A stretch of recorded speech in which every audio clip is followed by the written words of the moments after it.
guys, natapos namin ang aming gampanin. Natupad namin ang yung inutos ni Ma'am Jolly at saka masaya na kami ngayon dahil sa kahit hindi namin alam, alam na lang namin. Napuntahan namin ang bahay ni Gahom Garcia at kampante kami ngayon, pauwi na kami at saka maraming salamat po na napuntahan namin nahatid ang yung gift. Pinahatid.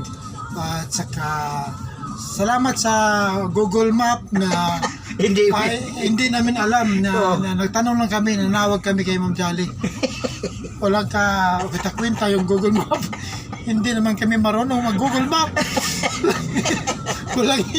walang hiya tong driver na to. Akala niya i-google natin. Sabi niya i-google natin para malaman na. Pero sa actual, ang hirap. Hindi alam talaga Google, paano gagamitin yung Google Map. Yung kasama niya, yung nag-establish kayo, otro, walang alam. Walang alam. Akala niya, wala naman akong sakyanan. Bakit ako gumamit ng Google? Ang hiya ka. Naglalakad lang ako. Ikaw naman, no? Pero, kampante kami kaya natapos namin dahil din namin. Nakita namin. Hindi naman mahirap na mahirap. Madali lang yan. Oo. Sa totoo lang, yung inutusan kami sa harapan ng Ma'am Jolly.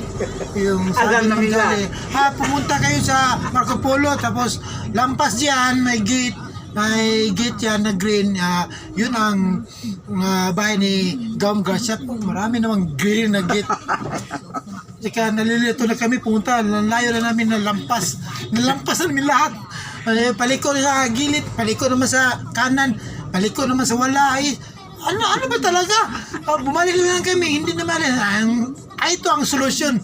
Nag-Google kami, Google Map. Ginamit mo yung Google Map, pero naku, hindi talaga alam ang Google Map. Walang hiya talaga itong driver ito. Sabi niya, sweeto. Ano sweeto? Sweeper? Hindi alam. Talagang lahiya talaga ng driver ito. Sana sa mga kalokohan. Salamat po for watching sa mga joke. Ito po, FB, ang Brails. Ito na ang tamang panood ninyo. Maraming salamat. Vlog. Pring. Yabi